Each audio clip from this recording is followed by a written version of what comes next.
Yo tout le monde, c'est Squeezie. Aujourd'hui on se retrouve pour un nouvel épisode de mon podcast avec un nouveau guest. Vas-y. J'ai cru que t'avais dit gay. Un nouveau guest gay. Yo les amis. Oh là là, il est pas gênant. Bon, en tout cas, aujourd'hui, pardon, en fait j'ai le hockey, ça tombe mal, pourquoi on fait maintenant? Bon,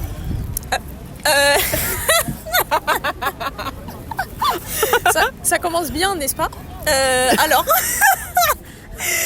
Alors, donc aujourd'hui, le mot, ça va être ouvragé. Ouvragé, un mot qui parle beaucoup. Tu t'es même pas présenté. Présente-toi, on sait même pas ton blaze. Alors moi je suis Kevin et je suis ingénieur, écrivain et peut-être bientôt bohémien, on ne sait pas. D'accord, t'as tenté une blague là? Non, c'est juste que je vais essayer de faire du théâtre et... Alors vous ne le savez pas, mais là on est devant Notre-Dame de Paris en vrai. On n'a même pas dit qu'on était devant, enfin c'est incroyable quand même, on est devant Notre-Dame de Paris, un monument qui résume très bien la personnalité de Kikette, Kevin, Kikou, Kikounet, Kikouninou. Et vous inquiétez pas, il garde tout à fait sa virilité quand je l'appelle comme ça. Et donc aujourd'hui, le mot, franchement le hockey là, le mot c'est donc ouvragé. Donc je vous lis tout de suite la définition. D'ailleurs j'ai eu des propositions d'autres d'autres projets avec ce format de podcast, dans le sens où je pourrais faire le podcast mais avec un autre, par exemple dire le mot mais que les gens essayent de définir le mot et ensuite je lis la définition. Et ça va tomber sur moi, c'est ça? Non. J'ai Donc eu peur. bah quoi, genre t'avais la pression là. Non. Voilà. Ouvragé se dit aussi au féminin avec un E. Adjectif. Finement travaillé. Donc finement travaillé. Ouvré. Comme par exemple un balcon ouvragé. D'accord, donc on pourrait dire que Notre-Dame de Paris est ouvragée. Tu penses? Finement travaillé, ouvri. Bah oui. D'accord. Surtout que ce sont des belles sculptures, Ouais. des belles chimères, des belles gargouilles. Ouais. C'est en rénovation. Ouais. Bon, en tout cas, là, on est à 2 doigts de ce galoche, on est très proche là. Je suis choquée. Bah, du coup, vas-y, ça te fait penser à quoi, ouvragé? Donc ouvragé, c'est par rapport à l'ouvrage. Ouais. Mais donc là, c'est un Super. bon ouvrage. De quoi? Notre-Dame de Paris. En fait, Notre-Dame de j'aime Paris. beaucoup trop Notre-Dame de Paris. Alors donc, pourquoi tu aimes Notre-Dame de Paris? Vas-y, explique ton histoire, Kikette. Il a une histoire très profonde. Ah oui, il est écrivain dans le sens où il a écrit un livre que j'enregistre justement en livre audio, Thanatos, voilà. Dans lequel on retrouve Notre-Dame de Paris. On retrouve. Voilà. Oui, alors, dans mon livre, on retrouve Notre-Dame de Paris parce que j'adore Notre-Dame de Paris. Et Paris en général. Paris en général. Vas-y. Du coup, raconte ton histoire, dis-nous tout. Pourquoi tu aimes Notre-Dame de Paris? Bon, au début, je suis quand même un grand fan de Disney. Et c'est vraiment le Disney qui m'a fait vraiment aimer Notre-Dame de Paris. En fait, j'aime beaucoup. Oui, Quasimodo. Ouais. Enfin, pas lui. Moi, c'est plus les gargouilles c'est qui quoi le parlent. titre Oui, du c'est film? le bossu de Notre-Dame. Ah, c'est le bossu de Notre-Dame, pardon. Oui. Et j'aime beaucoup trop les gargouilles qui parlent. D'accord.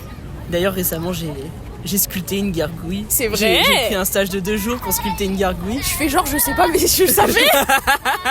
Je savais, je suis vraiment hypocrite. Mais oui, je suis allée... Alors, non, c'est pas Montmartre, je sais... Il y a un quartier où il y a plein d'artistes. Ouais. Et donc, j'ai fait un stage de 2 jours. Et pendant 2 jours, 8 heures sur mon petit blog de... 8 heures par jour quand même. Ouais. D'accord. 8 heures sur mon petit blog, donc 16 heures. Et ouais, j'ai sculpté ma première gargouille. Alors, c'est une gargouille assez grande ou... Ça fait un peu moins de la taille d'une tête. D'accord. Ok. Voilà. Et du coup, tu l'as mis dans ta chambre? Oui, je l'ai mis dans ma chambre. Vas-y, cool ta vie. Et du coup, en fait, c'est quoi la différence?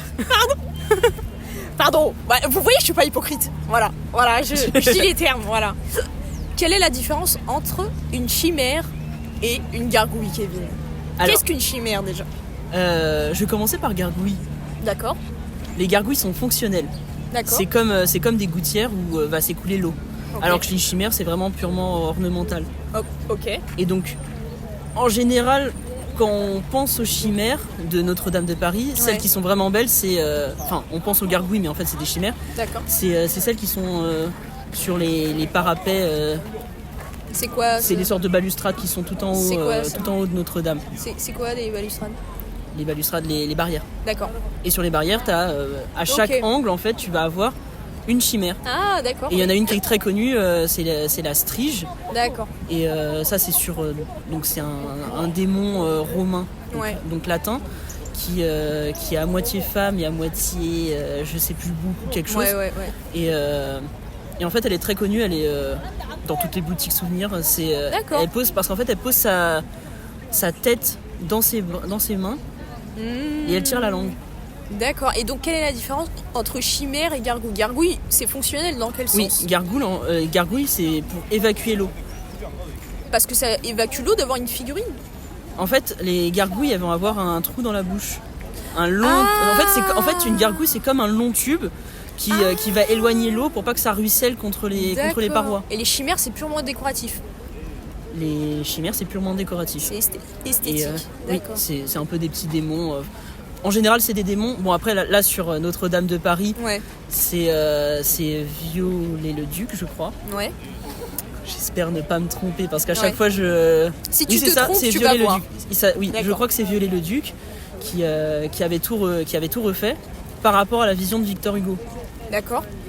Parce que Victor Hugo, donc dans son livre Notre-Dame de Paris, il avait une vision un peu fantasmée de ce lieu.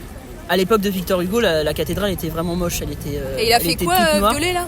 Et Viollet-le-Duc, en fait, il a fait les réparations. Il a fait les réparations et c'est lui qui a fait la flèche. Et c'est lui qui a vraiment amélioré la cathédrale. D'accord. Et elle est finie, la cathédrale, là, ou pas, là, les rénovations? Non, c'est pas fini. Après, je sais pas quand ça devrait être fini. Okay. Mais... Ah, t'es pas le chef des plans? T'es ingénieur, non? Ouais, mais je suis pas ingénieur. Ouais, t'es pas un génie. Civil. T'es pas un génie, quoi. Non plus. D'accord. Et donc pourquoi t'aimes la Notre-Dame déjà? Parce qu'elle est trop belle. En fait, elle est grande. Bon, après, voilà, c'est aussi peut-être parce que c'est l'une des cathédrales connues. En vrai, si on va sur d'autres cathédrales, y a aussi des belles gargouilles. J'aime bien ce style un peu gothique. Mais je sais pas, comme c'est l'île de la Cité, moi je le fantasme comme ça. Ah, t'es un gars de la Cité? Je suis un gars de l'île de la Cité, madame. Ah. Vous avez entendu le clash? Je suis choquée, moi je viens de la Cité, lui il vient de l'île de la Cité. D'accord, ok. Et donc ça te fait penser à ça, ouvragé? Oui. D'accord. Après ouvragé, on peut penser à tout ce qui est soit artistique, soit urbain. D'accord, je peux parler, c'est mon podcast. Oui, tu peux parler. Finis ta phrase. Non mais du coup ça peut être le travail du bois, le travail de la pierre, ça peut être vraiment tout. Pardon, j'ai été virulente. Je m'excuse. Vous entendez? Je pleure. La cathédrale sonne elle-même. Vous avez sûrement entendu, je pense. Alors moi, ouvragé, à quoi ça me fait penser? Ouvragé, ouais, ça me fait penser à un ouvrage. Alors moi, les ouvrages, ça me fait penser aux livres. Tu sais, au collège, on nous disait, bon, bah cet ouvrage. Pour un livre. C'est vrai que ma première pensée, c'était sur ça. D'accord. Avant que tu lises la définition. Ok. Et après? Ah oui. Et après, quand tu as dit la définition, j'ai pensé à la cathédrale. T'as pensé à changer. Ok. Et et du coup, moi, ça me fait penser aux livres.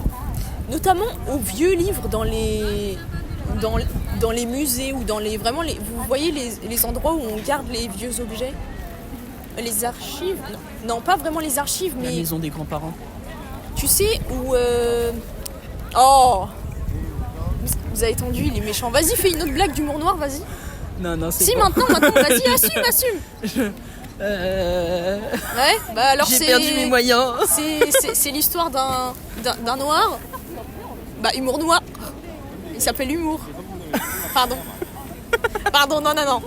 Non, je respecte les noirs. En fait, avec mon ok, ça me... Non, alors déjà, avec le podcast d'hier, je pense qu'on était assez problématique. Hein. D'ailleurs, merci chef. Quand je dis chef, je parle d'Adélard. Hein. Alias la personne qui a parlé 15 minutes de son opinion politique sur les trans. Mais c'est pas grave, finalement. De toute façon, vous connaissez mon podcast, hein, il est pas du tout problématique, voilà. Mais de toute façon, vous savez que je respecte les noirs, vous savez que je respecte tout le monde en général, parce que dire que je respecte les noirs, c'est très bizarre. On aime toutes les couleurs. Ah. Vas-y, continue. Les couleurs de l'arc-en-ciel. Non, Ah. Ah là, c'est sur un autre terrain, là, t'es de l'alphabet, toi? L'alphabet. Oh, vous savez, il est cringe. Hein. Il est cringe comme le... Je sais pas si vous voyez sur la cathédrale Notre-Dame, enfin, à part si vous avez retenu. Il y a des petits cercles, on dirait la tête de Mickey, de Disney. Oui. Ouais, tu les... Des Des cathédrales. Nanana. En plus, là, il y a du soleil et tout. En fait, tout à l'heure, on s'est pris la pluie. Et là, on se prend le soleil. On a passé une petite audition au théâtre ensemble. Et la star, c'était Ikram. Je suis une poufiasse. Vous vous rendez compte? En fait, on a... Bah, l'audition, c'était pour lui. Hein. Et à la fin, il y a une fille qui m'a dit ah, t'es comédienne. Devant Kikou. Du coup, bah... Il faut... Il y a un insecte qui est rentré dans ma bouche. Et il y a un insecte qui s'est posé sur la lèvre, on dirait de la galoche. Je suis choquée. Ah putain. Et ouais, donc elle fait ah, t'es comédienne et tout. Bah, vous inquiétez pas que je l'ai disputé. Hein. On dit pas ça devant mon fils. C'est vrai ou pas? Non, je rigole, j'ai souri. Ton travail était ouvragé. Quelle manière alambiquée de parler de ces choses-là. Qu'est-ce qu'on a appris des mots? Par contre, Élysion, j'arrive toujours pas à le placer. Vas-y, place-le, toi qui es si fort.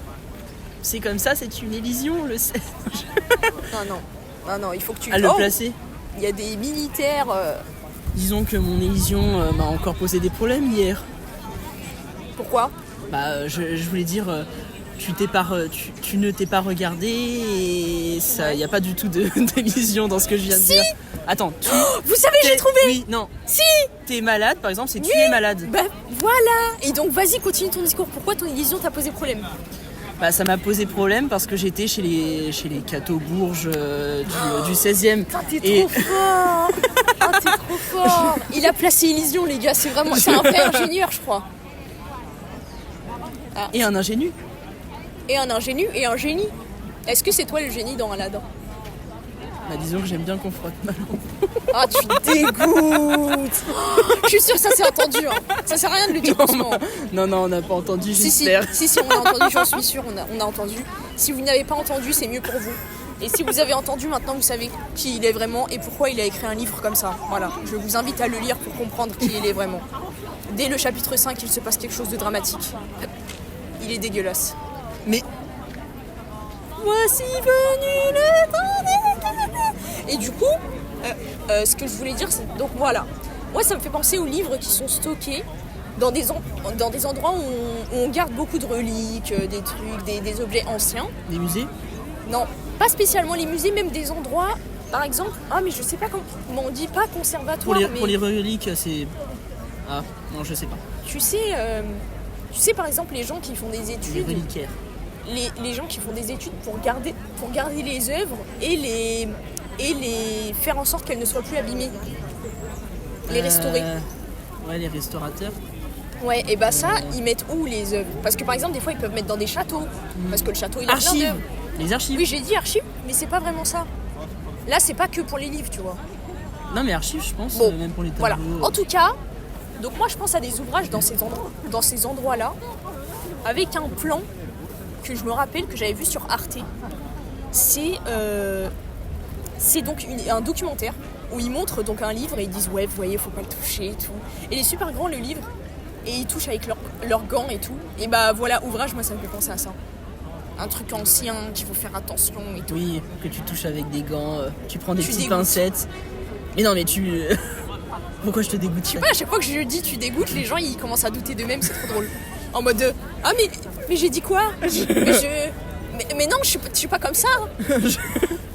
Mais après t'as quand même dit ce que t'as dit tout à l'heure. Oui, je suis pas une lumière. On arrête à 15? Si tu veux.